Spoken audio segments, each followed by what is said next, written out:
Just to initiate a discussion, I will start with first question. So I saw some of the predictions in terms of the temperature change from the models, and I've noticed a very significant uncertainty.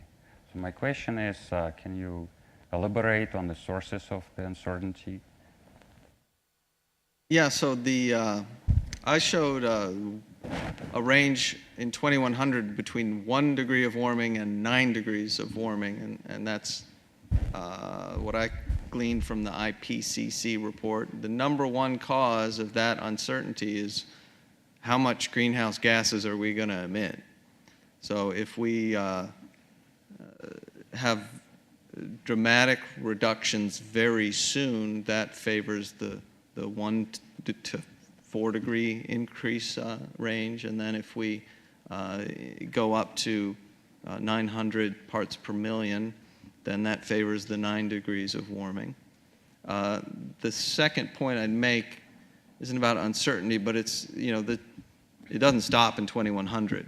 That's how far we're forecasting out. But the sea level impact and the temperature impact take a long time to fully manifest themselves. As Dan said, there's a lag in this system. The other source of uncertainty is in the detailed climate feedbacks and how they will respond in the future. So in particular, the ocean currents and the aerosol cloud interactions are somewhat uncertain. We don't know what they're exactly going to do in 2040, and we don't know exactly what they're doing in every grid cell in the models now. So. Excellent. Do you want to comment extra on that? I know in terms of particulates. Is this on? I think so. The only thing I will add is that it's really important, as we heard from a couple of the talks, in that we have that fundamental science right in terms of getting it into the models. And what we do know is we do know about carbon dioxide and the greenhouse gases and how they play a role. We heard from DNR, from Marnie, that we need to understand some things at a higher level that does involve some of the university type research. So the models can be very good, they can be very predictive as we saw, but they really have to get that science right. One of the things they do get right is how greenhouse gases play a role. What we don't know is the emissions, but all processes need to get into the models. I have a very nice question, and I know it can initiate a separate discussion, but the question is, what can we do to reduce global warming? And well, the first thing I would point to is, I see Dr. Schnorrs here, is he was the chairman of the Iowa Climate Change Advisory Board, and they issued a final document that gives 56 policy options that Iowa can do and implement to reduce greenhouse gas emissions here. And that's a really good reference. We kind of call it the roadmap, so it's available if anybody wants to pick it up and start implementing those programs.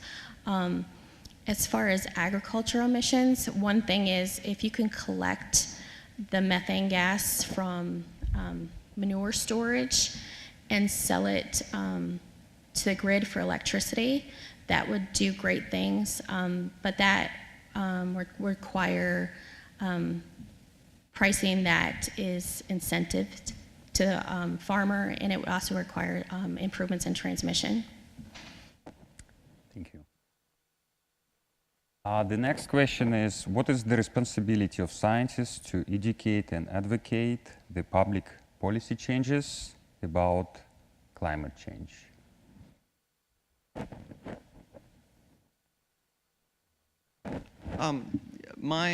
I've thought a lot about this, how much, there's a view that to give the impression of objectivity, you should just publish your work in scientific journals and not necessarily advocate, because that may make people look at you as not impartial, and that you're prejudging your conclusions before you study them. I think I think those fears are overblown, and that we can do creative, objective science. There are checks and balances in the system in terms of the peer review system. When we submit work for publication, it's not automatically published. It goes through an extensive anonymous peer review. And I think that's a very strong guard to keep us impartial in terms of what we publish. And I think scientists who feel comfortable advocating and educating should do so vigorously. Thank you. The question, I think the next one probably will be for you, Marnie. So the question is, so you just discussed the various sources of greenhouse. And the question is, what would be the effect on climate change if people stopped eating animals and their products? Wow, that's a hard one. And I guess you can discuss it more in terms of Iowa perspective, I would assume. From an Iowa perspective, if people stop eating animals, then there wouldn't be the need to produce them, and the emissions from the actual animals and the manure would be greatly reduced. But do you feel it would be something noticeable? Yeah, I think it would be noticeable. You know, let me look a minute back at the agriculture.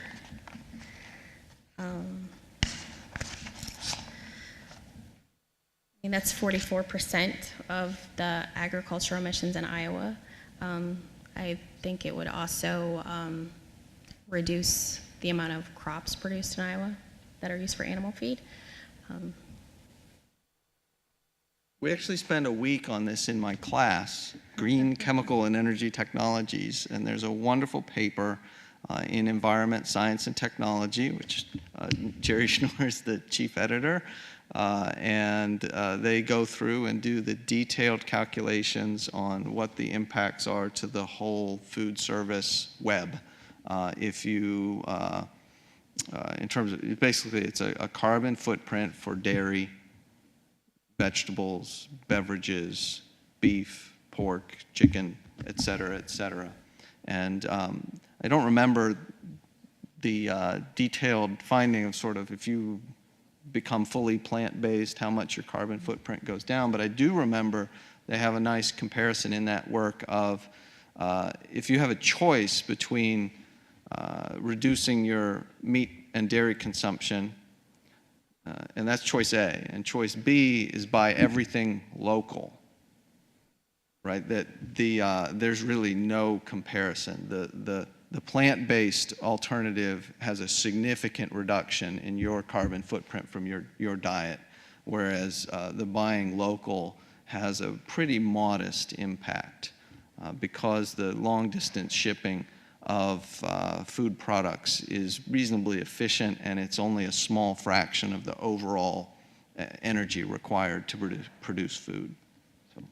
So I can, if Betsy gives me a way to get that ES&T paper out there, I think everybody should. The abstract is very readable. It's a great paper. The next question is very specific, and I think Vicki would be the best to answer it. What is cloud nucleation? So cloud nucleation is the process by which you have saturated water vapor, so gas phase molecules, in the atmosphere. And that's called a metastable state, where you have a lot of water vapor, and it hasn't formed a cloud, which we can think of almost as a liquid phase. And so in the atmosphere, these metastable states can happen, and then a particle provides a surface to where the water can condense. So if you have particles, like I was saying, from Africa making their way to Florida, that can nucleate a cloud in the Keys, because it's this metastable state, a state where you have such high water vapor pressure that it really should be a liquid but there's this barrier to the nucleation of that cloud. So that's what I think we were all referring to.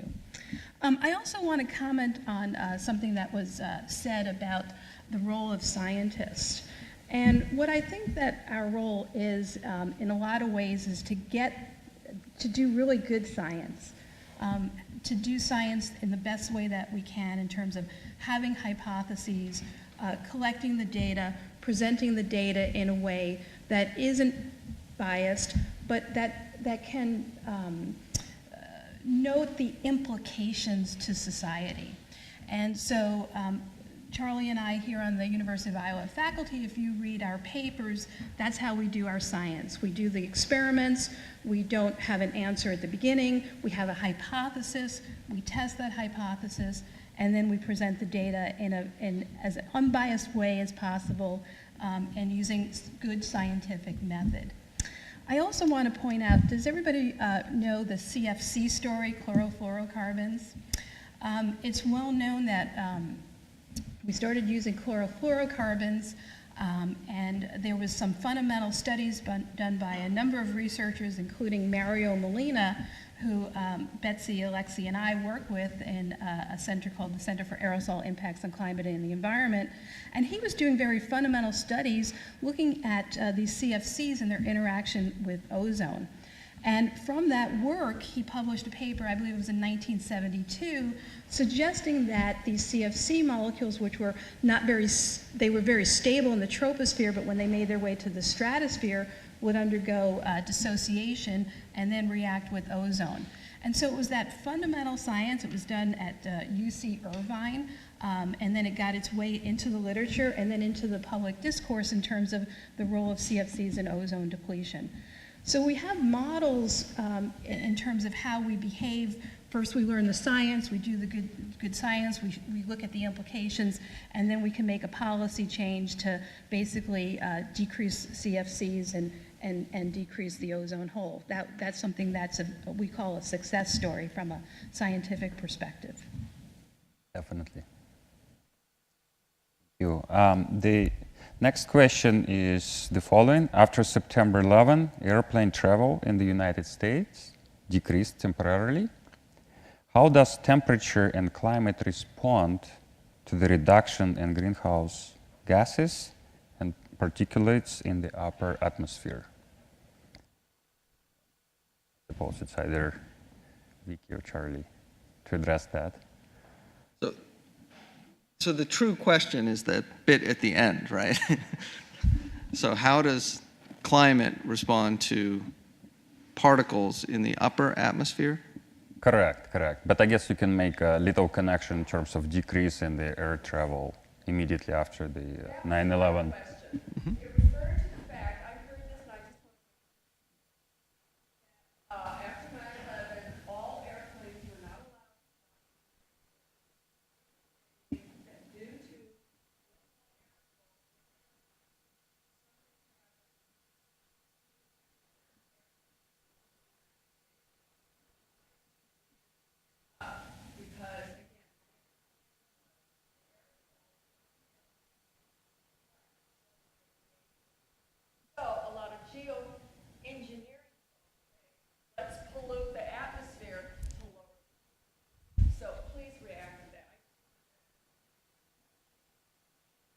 Yeah, so aircraft make contrails. So this little, under the right circumstances, there'll be, the blue sky, and then after the plane, there'll be the cloud trail that's formed from the emissions of the aircraft.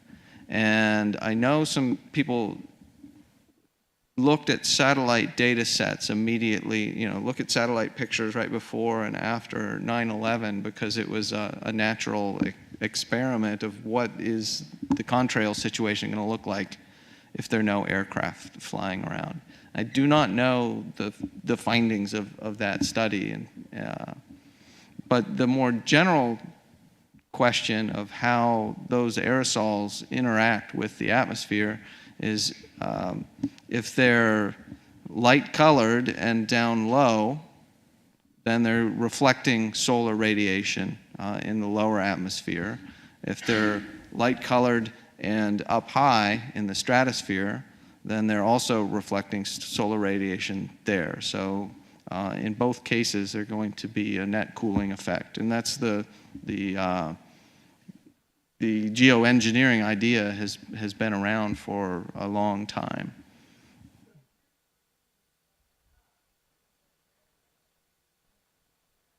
Because the cloud fraction would have been decreased without the contrails, and with the it would be more difficult to seed clouds without those emissions up there. Now the geoengineering proposals are very controversial because of the precautionary principle, right? In that a geoengineering advocate might say if we could burn this much sulfur in these places and pump up the SO2 into the stratosphere, that would cause sulfuric acid aerosols, that would reflect light. But it's sort of what else is going to happen? You know, what would the surprises be? What's the surface chemistry that would happen? How would it change the gas phase? How would it change the water cycle? And to have enough confidence in all those processes to say that it's a good idea and that the risks in that path are lower than the risks in some alternative path is a pretty big endeavor to say that. Yeah, I've read some of the geoengineering solutions, and I just would concur with what Charlie says in that we don't know all the feedbacks. And so that's something that I would be very cautious about doing. In fact, if you look at, if I may add, at IPCC report, one of the largest uncertainties is actually, in fact, aerosols. And as a matter of fact, it is assumed that it generally leads to cooling. There are some possibilities that it actually can be even completely opposite. So the uncertainty is really large.